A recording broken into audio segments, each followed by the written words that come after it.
I heard every word you whispered, cheating witch. Now you'll hear mine. Daddy, Daddy, look what I found. 6-year-old Emma burst into the kitchen, her auburn pigtails bouncing as she clutched something wrapped in his wife's old paisley scarf. Her green eyes sparkled with the excitement only children possess when discovering hidden treasures. "What have you got there, pumpkin?" Jake set down his mug, noting how Emma's small fingers trembled slightly as she unwrapped the bundle. "I was playing hide-and-seek upstairs, and I crawled way back in the linen closet behind the old sheets, and this was there." She revealed a completely destroyed iPhone, its screen spiderwebbed with cracks, the metal frame bent at impossible angles. Jake's brow furrowed. The phone looked like it had been run over by a truck, then beaten with a hammer for good measure. "Where exactly did you find this, sweetheart?" "Behind all those towels Mommy never uses." "The pretty white ones with the fancy edges." Emma traced the damaged screen with her tiny finger. "Daddy, I think it's Mommy's. See? It has that pink case with the sparkles, just like her old one." A chill ran down Jake's spine. Natalie had claimed her previous phone was stolen from her car 6 months ago. Now here it was, hidden in their own home. "Can you fix it, Daddy? You fix everything." Jake turned the mangled device over in his weathered hands. The power button was cracked but functional. Against his better judgment, he pressed it. To his amazement, the Apple logo flickered to life on the fractured display. The phone had somehow retained enough battery and functionality to boot up, though the touchscreen was completely unresponsive. Jake grabbed a USB cable from the kitchen drawer and connected it to his laptop. "Emma, why don't you go play outside for a bit? Daddy needs to see if any of Mommy's pictures are still on here." "Okay." She skipped toward the back door, then paused. "Daddy? Why would Mommy hide her phone?" The innocence in her question hit him like a physical blow. "I don't know, baby. Maybe she forgot it was there." As Emma's footsteps faded into the backyard, Jake's fingers hovered over the laptop keyboard. The phone's file system had loaded, revealing hundreds of photos and videos dating back 7 months. His cursor moved to the most recent folder labeled March 2nd. His crimson smear turned to ice. The first image showed him lying unconscious on a hotel bed he'd never seen before. His shirt was torn and pulled up, exposing his chest and stomach. In the foreground, partially visible, was a man's torso and arms reaching toward his motionless body. Jake's hands shook as he clicked through more photos. Same hotel room, same unconscious version of himself, different angles. Someone had documented whatever they'd done to him while he was helpless. The timestamp showed March 2nd, 2:47 a.m., March 2nd. The date was burned into his memory. He'd fallen through a rotted roof section at the Henderson commercial site that morning, landing hard on concrete and steel pipes 20 feet below. The next thing he remembered was waking up in Millfield General's ER 2 days later with a severe concussion, 3 broken ribs, and no memory of how he'd gotten to the hospital. But these photos proved he'd been somewhere else entirely before the ER. Someone had moved him, staged his admission, created a lie that he'd lived with for months. Jake scrolled frantically through more images.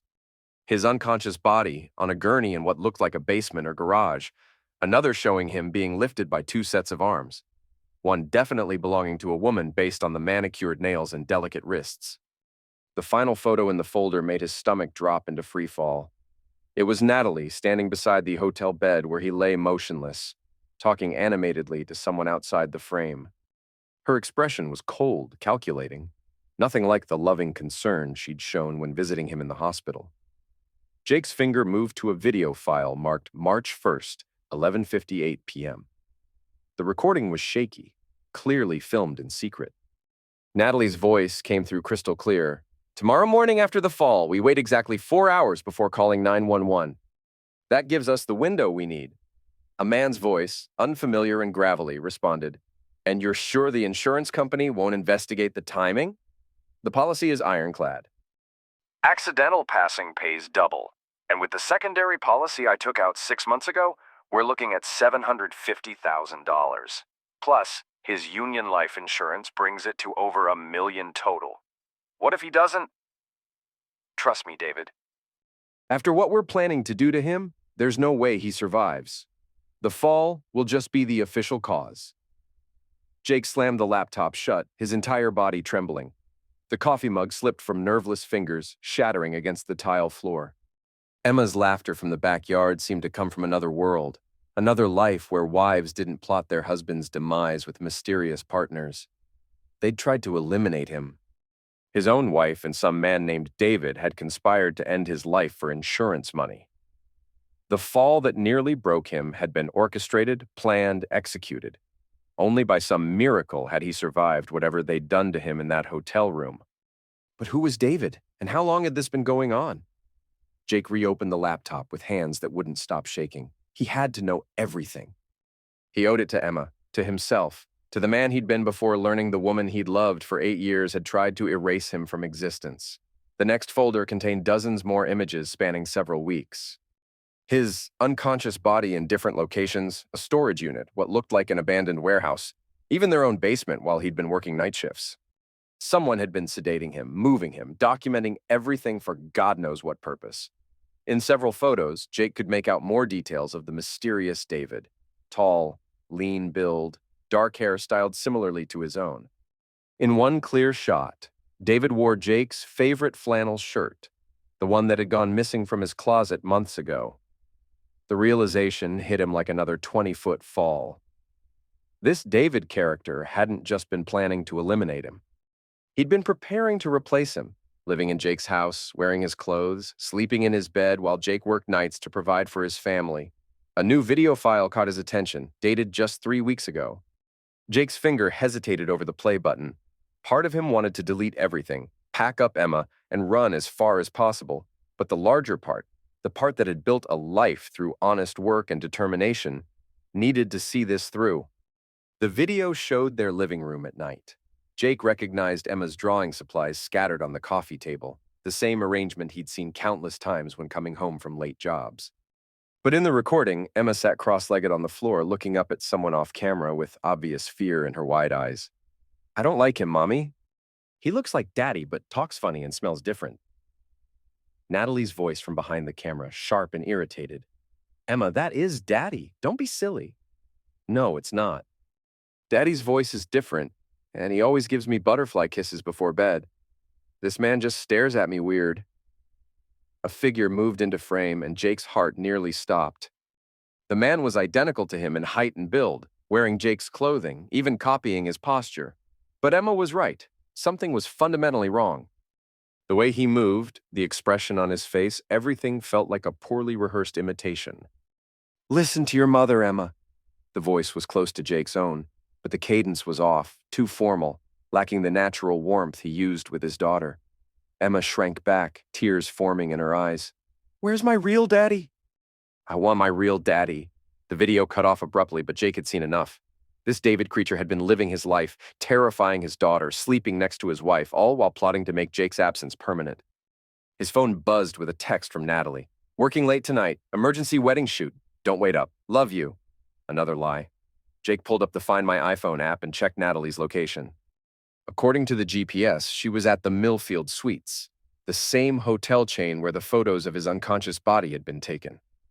Jake's fear transformed into something darker, more primal.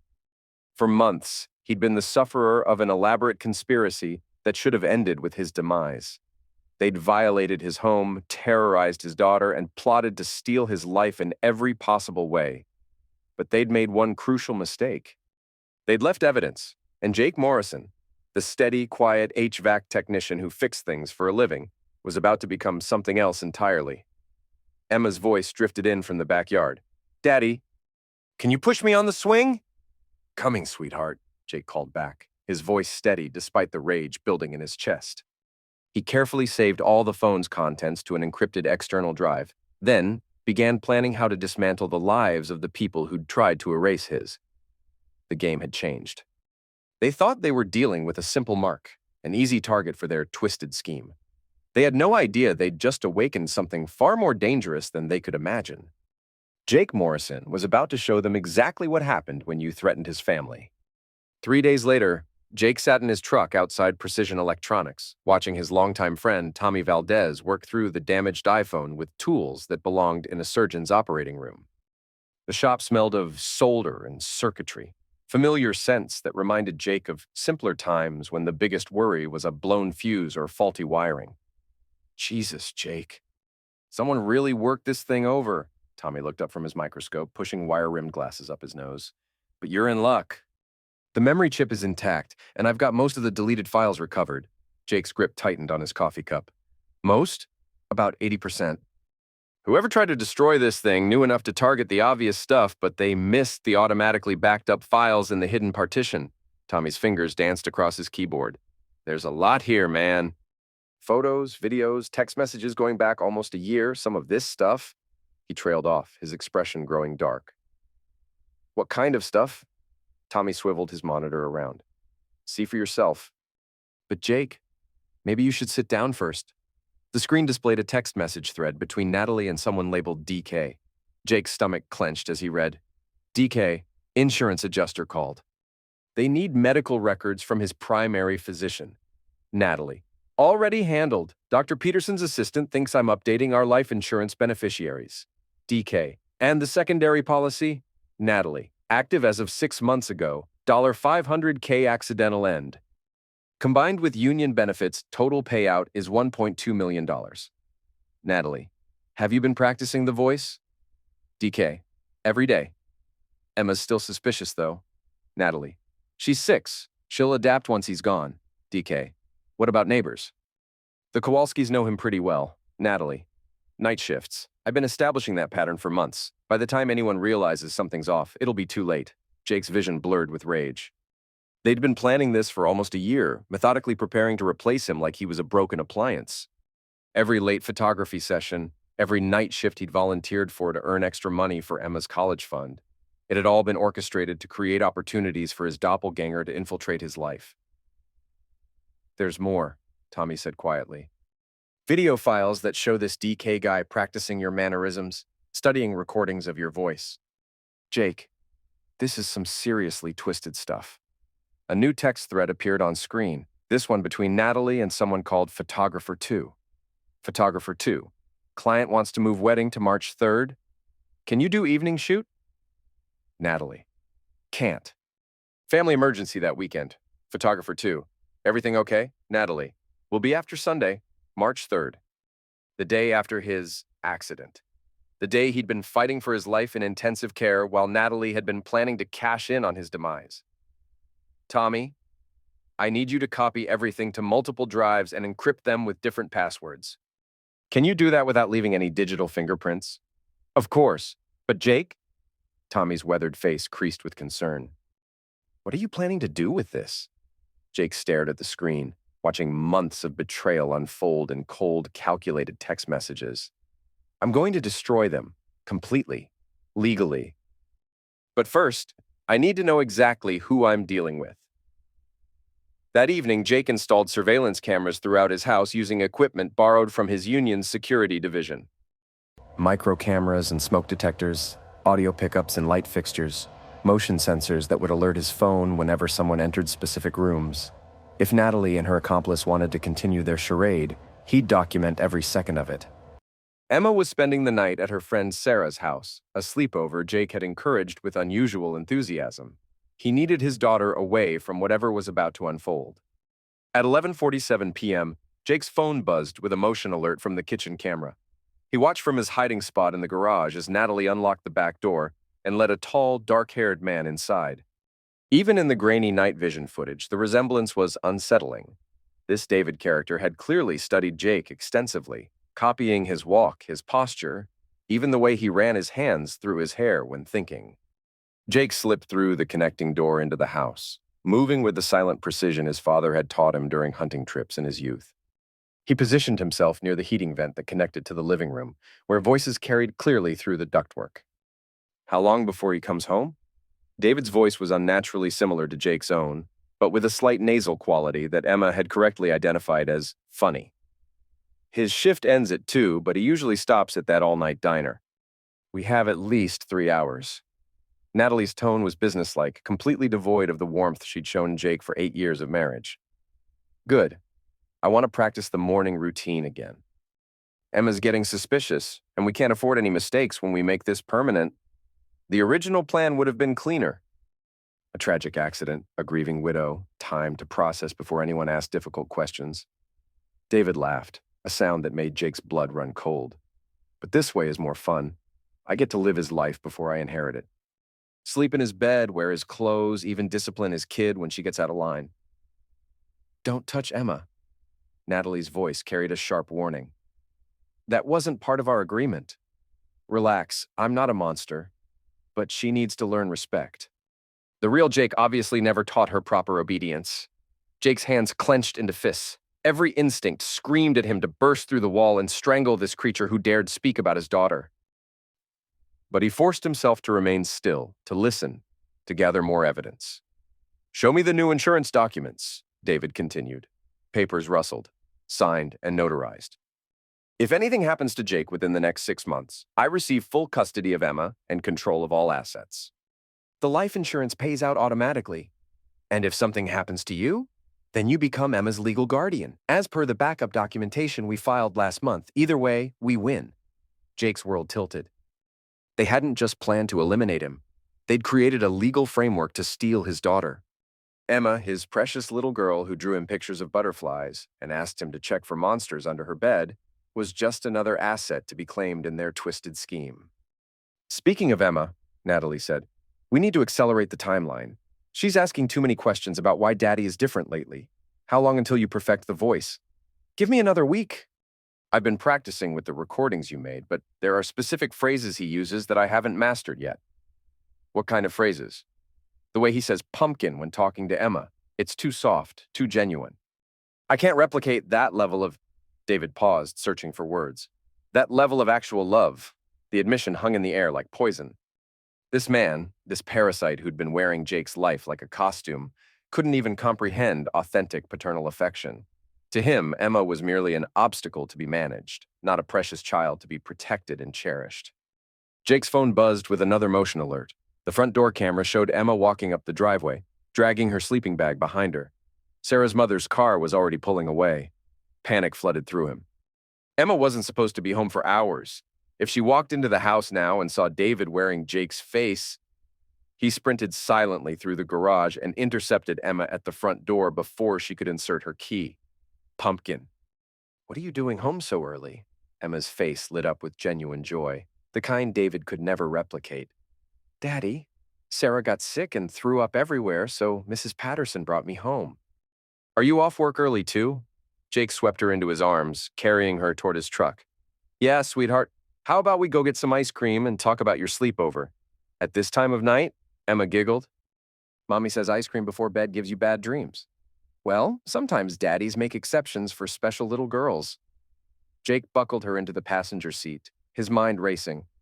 He needed to get Emma away from the house, but he also needed to document whatever else Natalie and David discussed. As he started the truck, Jake's hidden audio system sent an alert to his phone. The conversation in the living room was continuing, and his apps were recording every word to encrypted cloud storage. Is that his truck? David's voice carried a new tension. He's not supposed to be here for hours. Natalie sounded genuinely confused. Maybe he changed his schedule. Quick, go through the back. I'll stay here and pretend to be him if he comes inside. No, it's too risky. If Emma's with him, she'll know immediately that you're not him. Then what do you suggest? We abort tonight. Meet me tomorrow at the storage unit. We need to move up our timeline. Jake drove slowly past the house, noting David's silhouette moving quickly toward the back door. Within minutes, both figures had vanished, leaving the house looking perfectly normal to any casual observer. Daddy, why did we leave again? I thought you were inside already. Emma's innocent question cut through Jake like a blade. His 6-year-old daughter had been living with the constant uncertainty of not knowing which version of her father would walk through the door each day. The psychological damage these monsters had inflicted on her would take years to heal. Sometimes grown-ups make mistakes, Pumpkin. I thought I forgot something at work, but it turns out I didn't. Jake pulled into the parking lot of Emma's favorite ice cream shop, grateful it stayed open late on weekends. How about we get that ice cream and then go stay at Uncle Tommy's house tonight? Would you like that? Why can't we go home?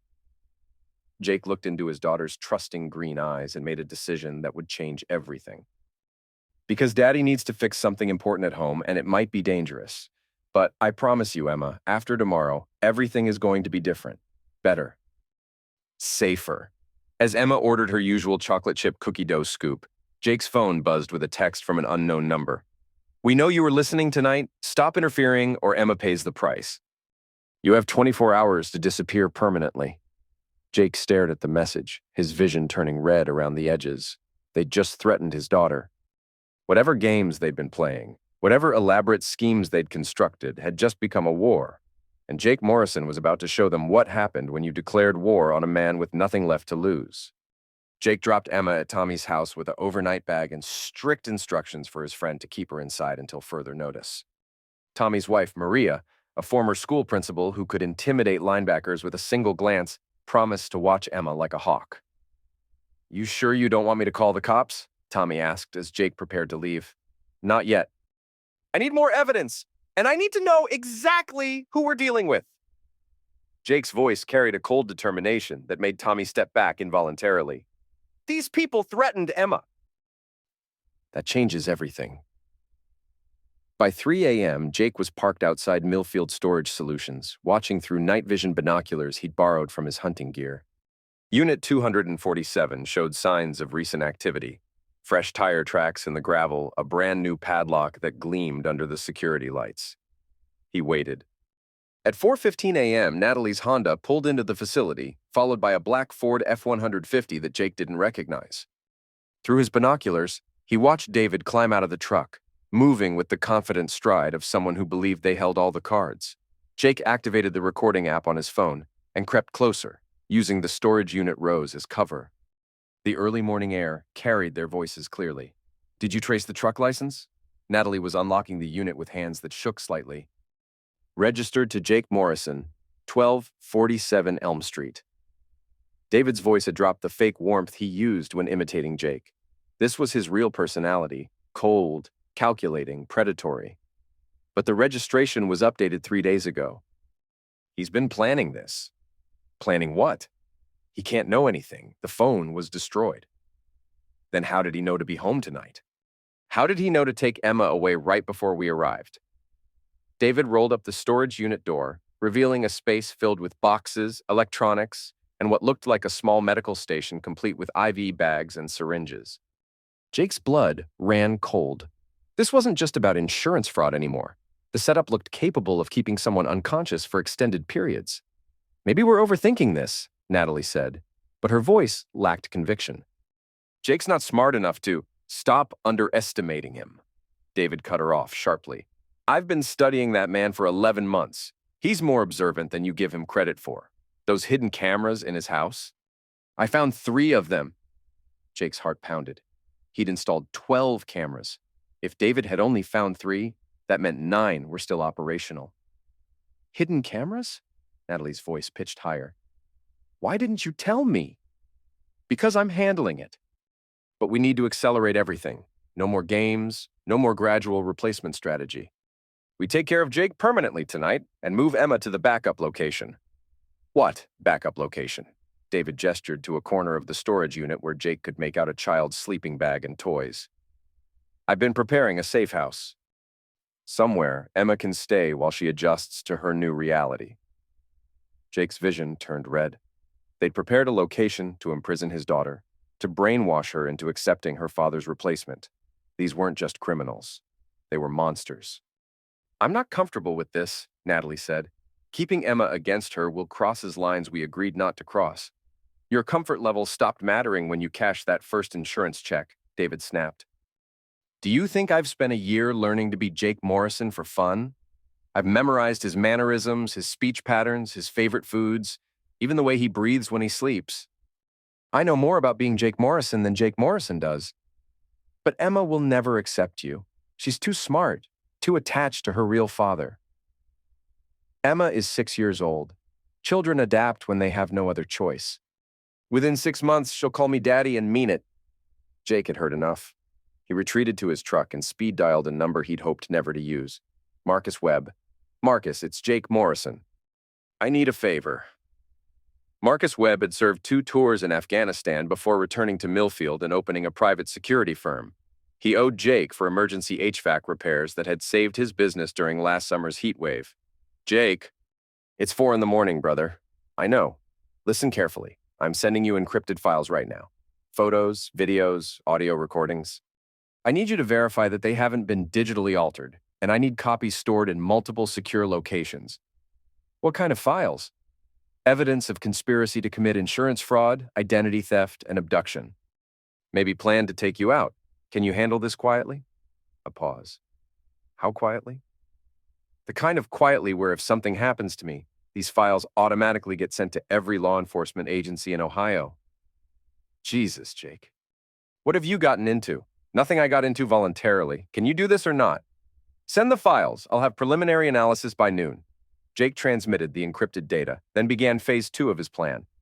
He drove to the industrial district, where Natalie claimed to be doing a wedding shoot, confirming what he already knew. The location was completely empty. Her alibi was fabricated, just like everything else in their marriage. Next stop, the Millfield Courthouse, where public records revealed the scope of their conspiracy.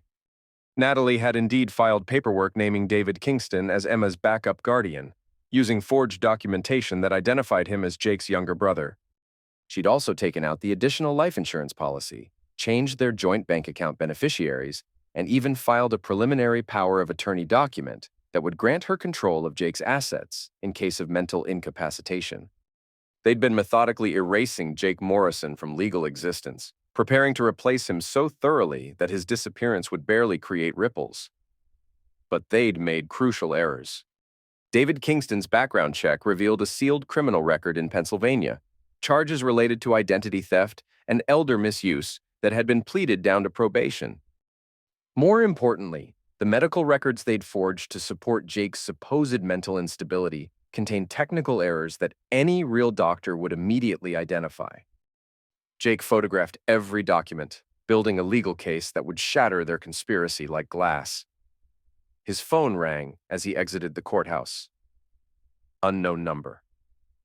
"Hello, Jake?" David's voice carried a smugness that made Jake's teeth grind. "Ready to discuss terms?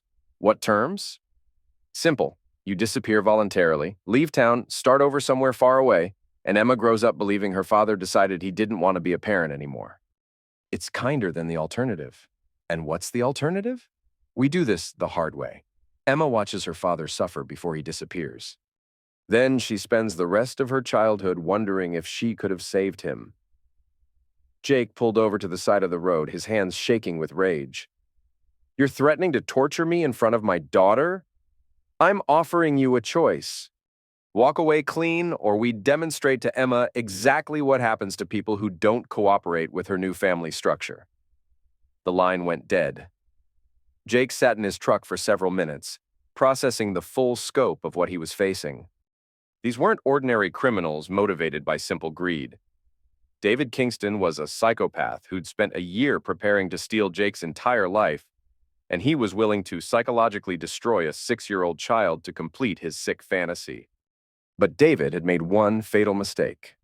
He'd assumed Jake Morrison was the same man who'd fallen through that roof 11 months ago. A simple HVAC technician who solved problems by repairing them. Jake Morrison had died in that fall. What crawled out of the wreckage was something harder, colder, infinitely more dangerous. Something that had been slowly awakening over the past few days as the full scope of the conspiracy became clear. They wanted to play games with his life? Fine. Jake Morrison was about to show them what happened when the prey became the predator. Jake spent the rest of Sunday converting his workshop into a command center. Maps of Millfield covered one wall, marked with locations where David had been spotted over the past months. Security monitors displayed feeds from his remaining hidden cameras. Evidence files organized into timeline charts covered every available surface.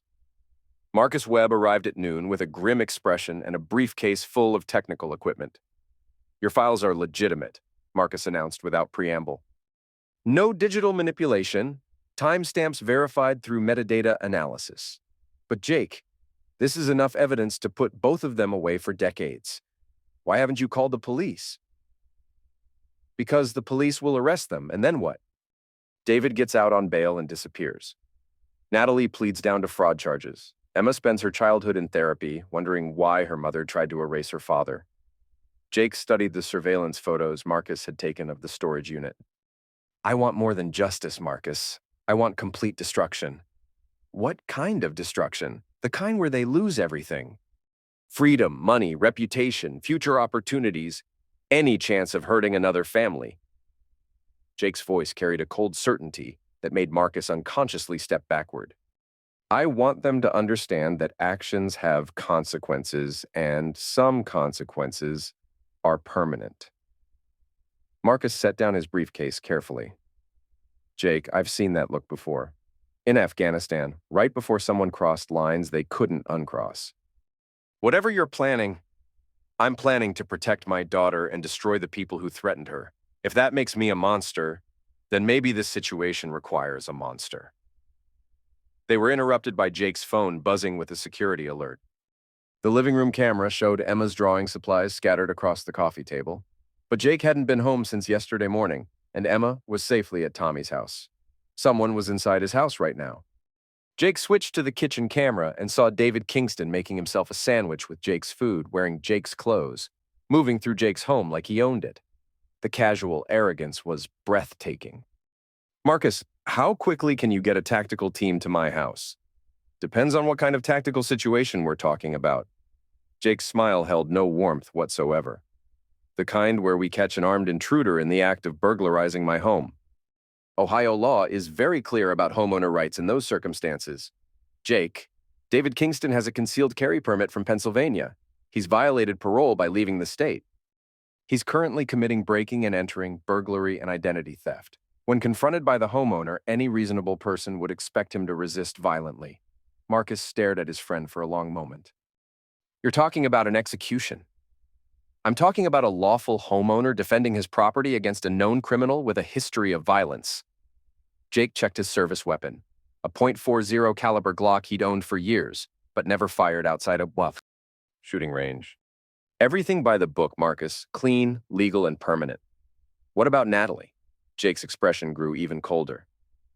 Natalie gets to live with the knowledge that her conspiracy resulted in her lover's demise. She gets to explain to a jury why she helped a violent felon stalk her family. And she gets to spend the next 15 years in federal prison thinking about how different things could have been if she'd simply asked for a divorce.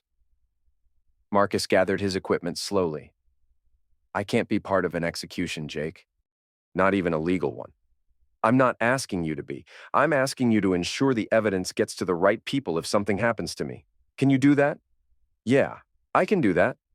Marcus paused at the door. Jake, whatever happened to you in that fall, whatever they did to you in that hotel room, don't let it turn you into something Emma wouldn't recognize. After Marcus left, Jake methodically prepared for what was about to happen.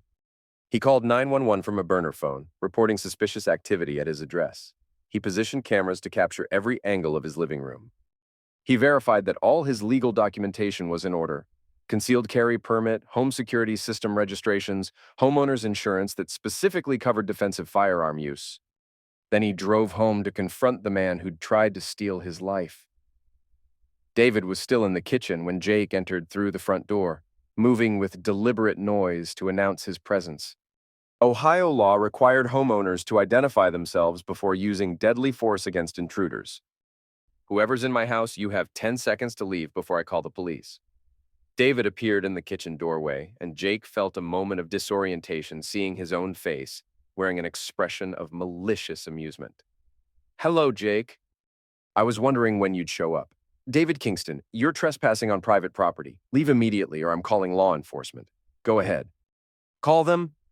David pulled out a pistol, the same model as Jake's Glock, probably purchased to maintain the illusion of being Jake Morrison. When they arrive, they'll find Jake Morrison's body and a self-destruction note explaining how guilty he felt about abandoning his family. Self-destruction note in your handwriting? Self-destruction note in your handwriting. I've been practicing that too. Jake's own weapon was already in his hand, though he couldn't remember drawing it. Where's Natalie? Safe. Preparing Emma's new bedroom at our backup location? By the time the police finish investigating your tragic self-destruction, we'll be a happy family unit that nobody has any reason to question. You really think you can replace me that easily? David's stolen face smiled with pure malice. I already have replaced you. For the past 6 months, I've been the better Jake Morrison, more attentive to Natalie's needs, more disciplined with Emma's behavior, more successful at work. Ask anyone who knows you. They've noticed the improvement. The psychological warfare was expertly crafted, designed to make Jake doubt himself, his relationships, his worth as a husband and father. But Jake had spent days reviewing audio recordings of his real interactions with Emma, remembering the genuine love in her voice when she called him daddy, the way she ran to him when she was scared or hurt. David Kingston could mimic Jake's voice, his mannerisms, even his appearance, but he couldn't replicate the bond between a father and daughter built over 6 years of bedtime stories, piggyback rides, and unconditional love. "You missed something important in all your research," Jake said calmly. "What's that?" "Emma knew you weren't me from the first day. She tried to tell Natalie, tried to tell anyone who would listen. A 6-year-old child could see through your performance, but you convinced yourself you were fooling everyone." David's expression darkened. "Emma will learn to accept reality. Children are remarkably adaptable when they don't have other options. Emma will never accept you because you're fundamentally broken. You can copy behaviors, but you can't copy love. And that's what makes you a failure as a human being and a joke as a replacement father." David raised his weapon, but Jake was already moving. The months of physical therapy following his fall had rebuilt his body stronger than before. The days of rage and planning had sharpened his reflexes to razor edges. Jake's first shot caught David's center mass, spinning him sideways into the kitchen counter. His second shot was for Emma, for every night she'd gone to bed confused and afraid. His third shot was for himself, for the man he'd been before learning that love could be weaponized against you. David Kingston collapsed to Jake's kitchen floor, bleeding out on the same tiles where Jake had shattered his coffee mug 4 days ago. His final expression was one of complete confusion, as if he couldn't understand how his perfect plan had gone so wrong.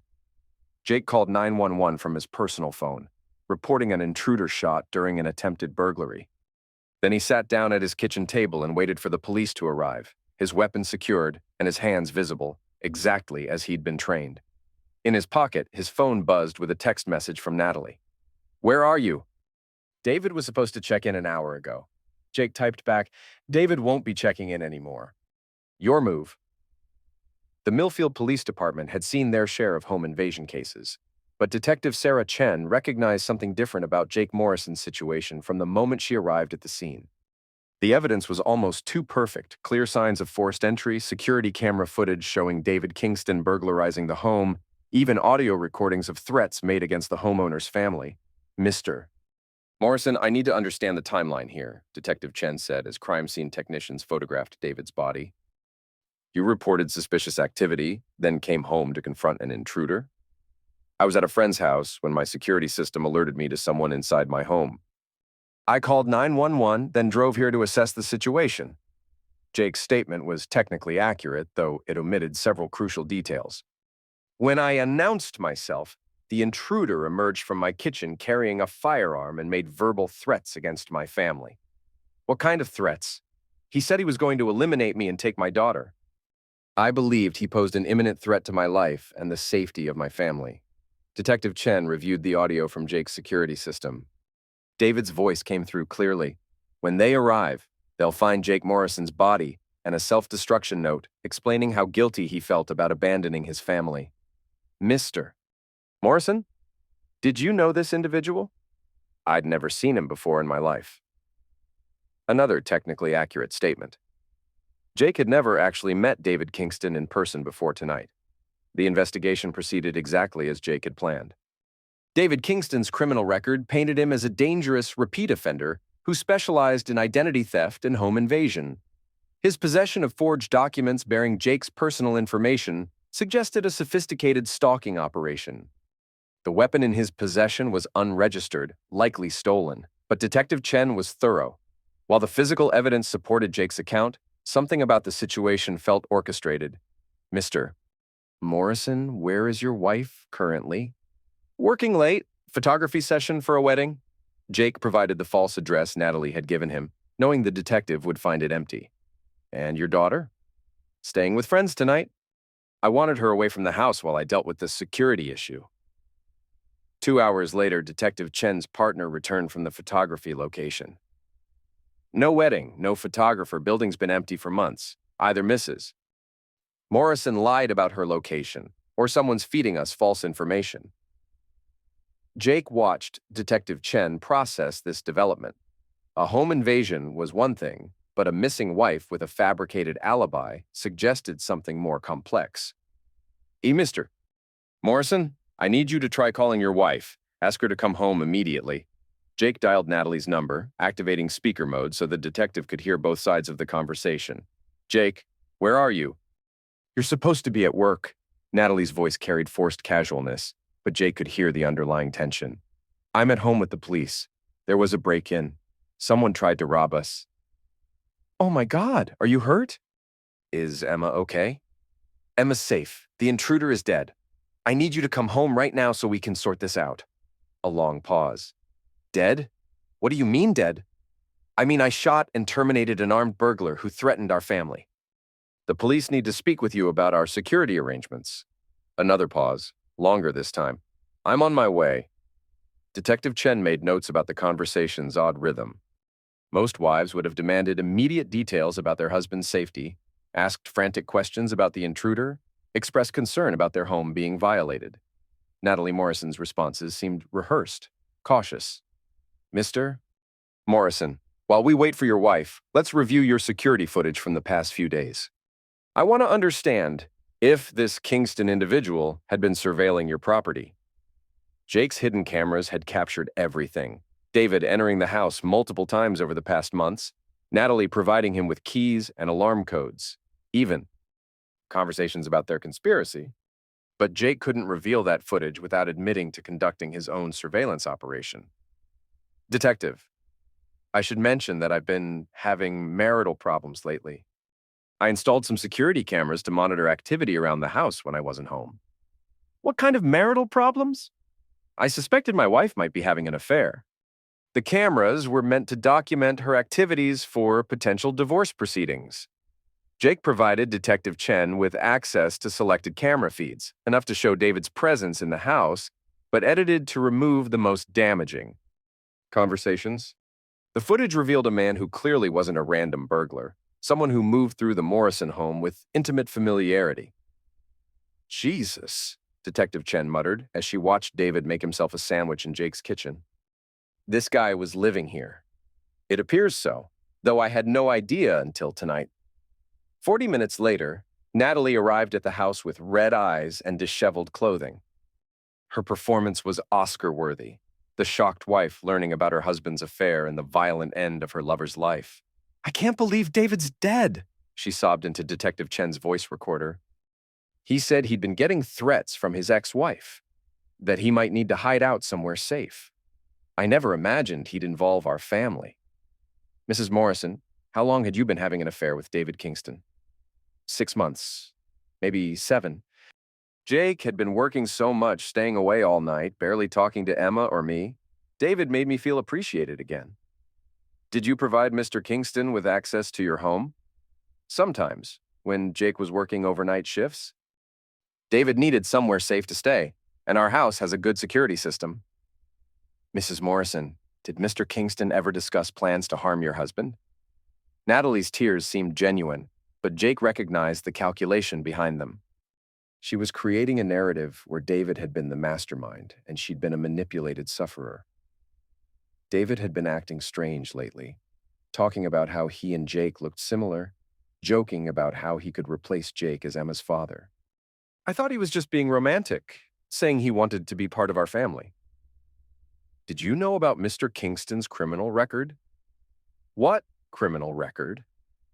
Detective Chen provided details about David's history of identity theft and elder misuse. Natalie's shock appeared convincing, but Jake noticed how quickly she adapted the new information into her sufferer narrative. He lied to me about everything, his past, his intentions, even his real name. I thought I was having an affair with a photographer named David Kelly. I had no idea he was a criminal. The interview continued for 3 hours. Natalie spun a web of half-truths that painted her as a lonely wife seduced by a charming sociopath. She claimed ignorance about the insurance policies, the forged documents, the elaborate identity theft scheme.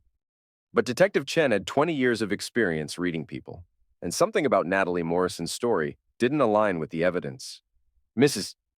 Morrison, we found storage unit rental agreements in your name. paid for with checks from your joint account. The unit contained medical equipment, forged identification documents, and children's belongings. Can you explain that? For the first time, Natalie's composure cracked.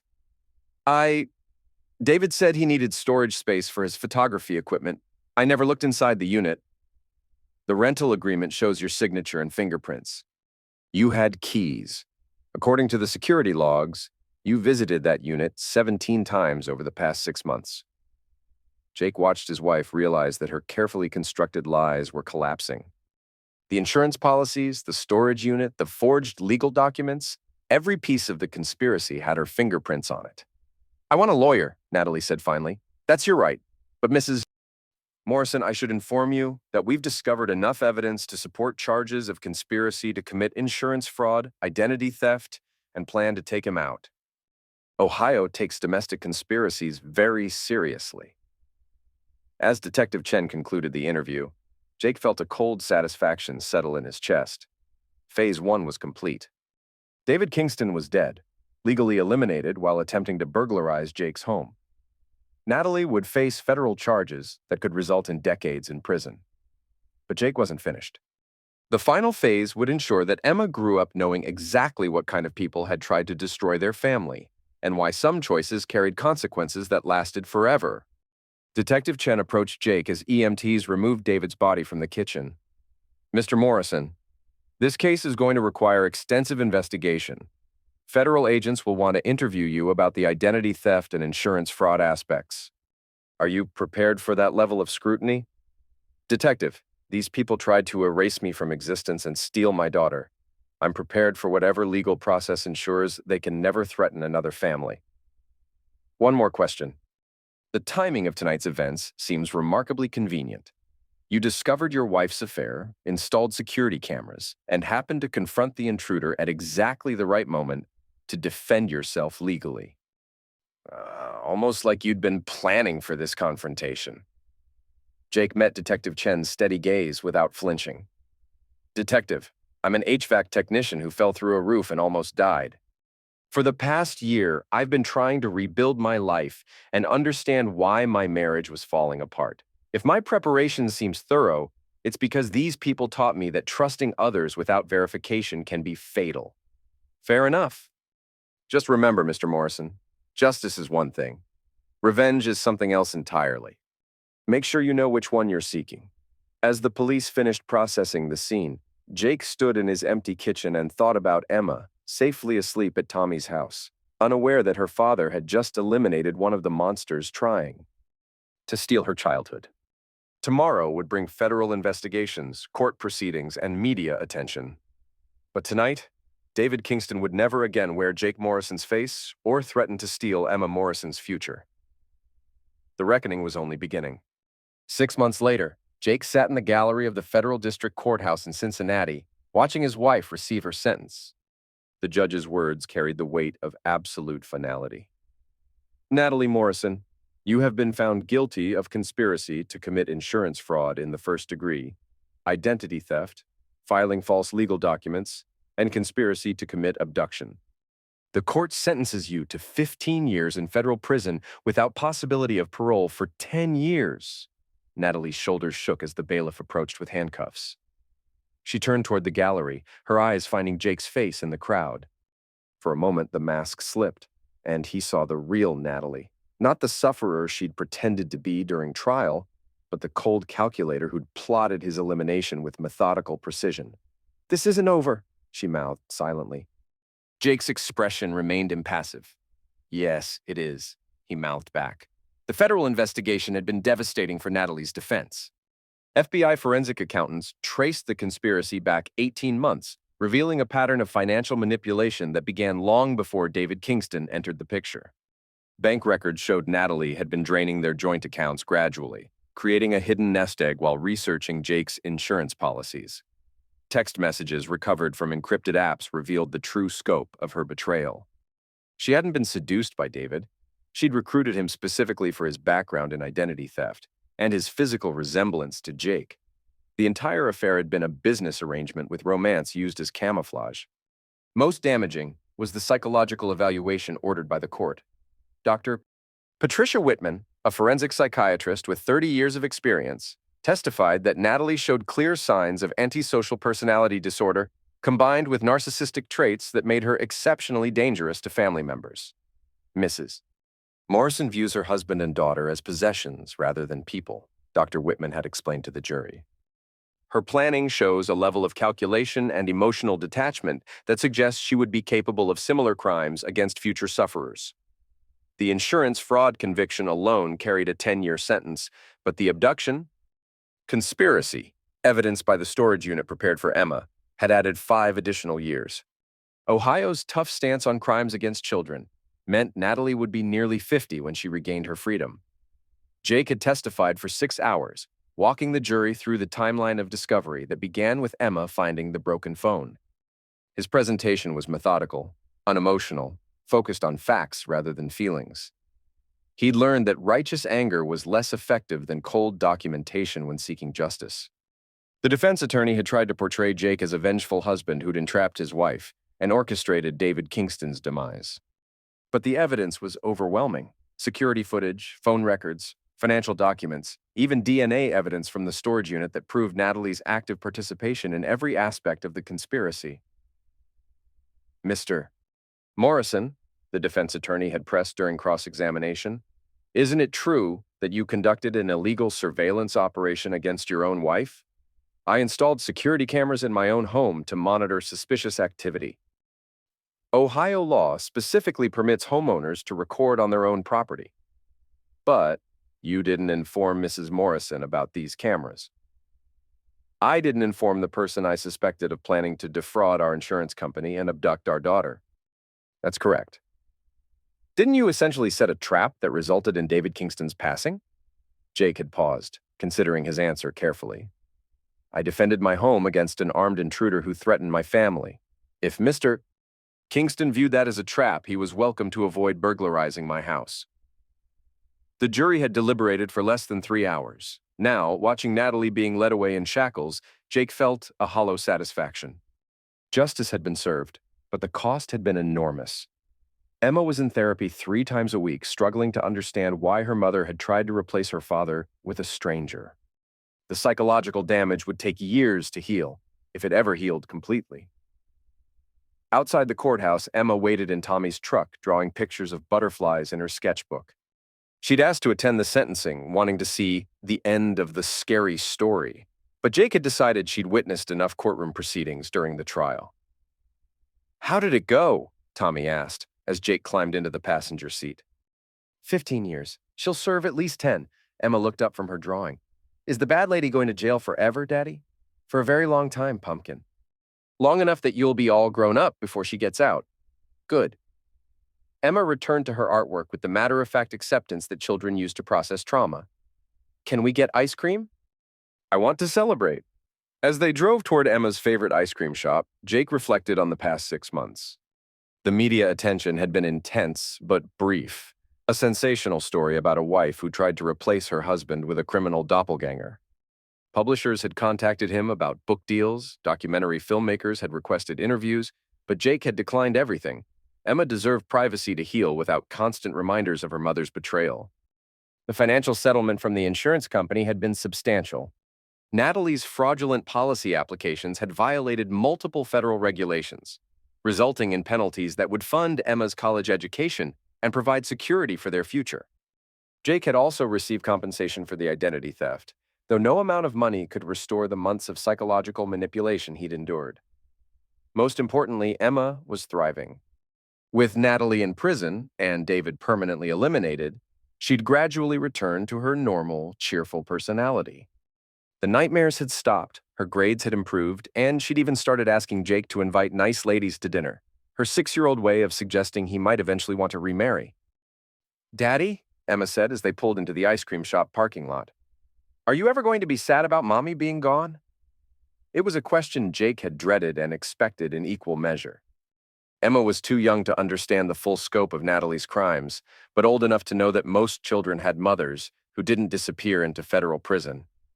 I'm sad that Mommy made choices that hurt our family, Jake said carefully. But I'm not sad that those choices have consequences, and I'm definitely not sad that you're safe. Did you love Mommy before she became bad? Yes, Pumpkin, I loved the person I thought she was. But sometimes people pretend to be different than they really are.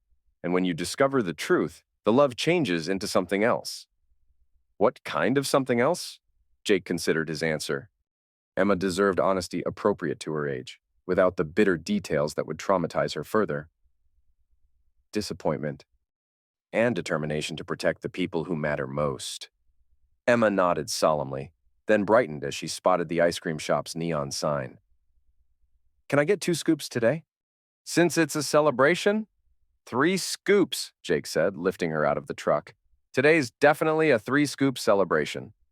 As they walked into the shop together, Jake's phone buzzed with a text from Marcus Webb. Saw the news. Justice served, how are you holding up? Jake typed back, better than expected. The monster didn't win. Which monster? Jake paused, watching Emma debate between chocolate chip cookie dough and strawberry cheesecake flavors with the intense concentration only children could bring to ice cream decisions. Any of them, he replied finally. The truth was messier. In the last 6 months, Jake had uncovered a side of himself that scared and empowered him. He'd taken out David Kingston without flinching, dismantled Natalie's life with cold precision, and felt no real guilt. The quiet HVAC tech who once fell through a roof was gone, replaced by someone sharper, harder, and far more dangerous to anyone who threatened his family. But as Emma's face lit up, pointing at ice cream flavors, Jake understood one thing clearly. He'd become the father she needed. Gentle when it mattered, ruthless when it counted, willing to lose pieces of himself to keep her safe. Daddy, are you okay? Emma asked, noticing his contemplative expression. I'm perfect, Pumpkin, absolutely perfect. The reckoning was complete. Justice had been served. Emma was safe. The monster had won after all, but it had been the right monster.